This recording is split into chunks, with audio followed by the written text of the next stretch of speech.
Cette année se sont écoulées depuis que Jean-Pierre Mayombo a été arraché à l'affection des siens. En sa mémoire, un repas de famille s'est tenu le samedi 11 mai 2025 dans la salle de fête du ministère Momivac. Plus de 4 générations venues des 4 coins du Gabon se sont retrouvées pour honorer un homme dont l'empreinte dépasse les souvenirs pour toucher les âmes.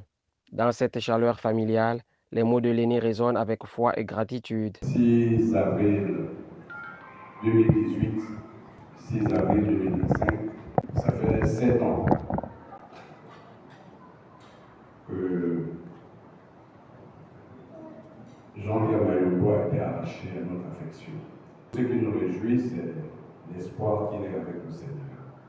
Mais cela n'empêche pas que chaque fois que nous le trouvons, nous puissions nous souvenir de lui. Nous pouvons aussi nous servir de ces moments comme des textes pour nous retrouver en famille. Voilà pourquoi cette soirée se veut conviviale. Et c'est avec émotion que son cadet se souvient de ces instants marquants, pleins d'enseignements. Après les cours, nous étions à pied. Et puis il fallait partir donc de l'école normale jusqu'à Bel Air. Et il disait dans la vie, il faut apprendre à souffrir pour réussir.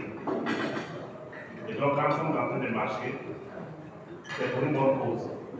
Et cette leçon est restée gravée dans ma mémoire que dans la vie, il faut se battre pour réussir.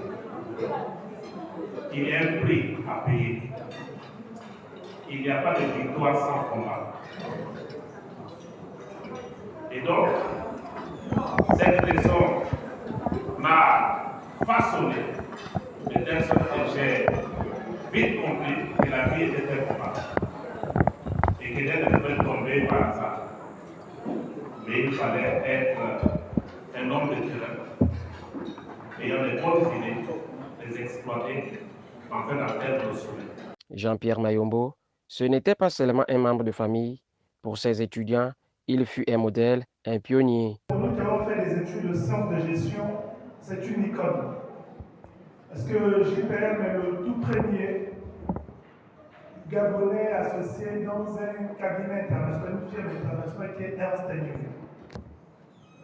JPM est celui qui a posé les fonds baptismaux de l'association des anciens étudiants dans l'institut de gestion, qui existe toujours à ce jour.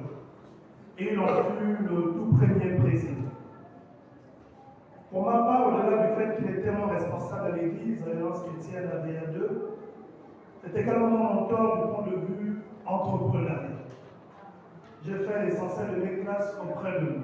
Dans la sphère spirituelle aussi, Jean-Pierre laissait une trace indélébile.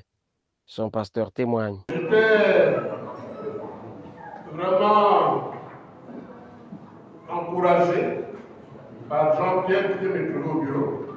Pour dire, pasteur, quand le moment sera venu, du voyage, tu viens me voir, on ira à Air France pour prendre ton billet. Vous ne pouvez pas vous imaginer la joie qu'il a déposée dans mon cœur. C'est des actions, j'ai passé beaucoup de temps dans cette communauté. Ça, c'est comme un coup de doigt. Lui s'est distingué parmi tant d'autres. 7 ans après, l'ombre de Jean-Pierre Mayombo plane encore avec bienveillance sur les siens. À travers ce repas de famille, c'est un héritage de valeurs, d'amour et de combat pour l'excellence qui perdure.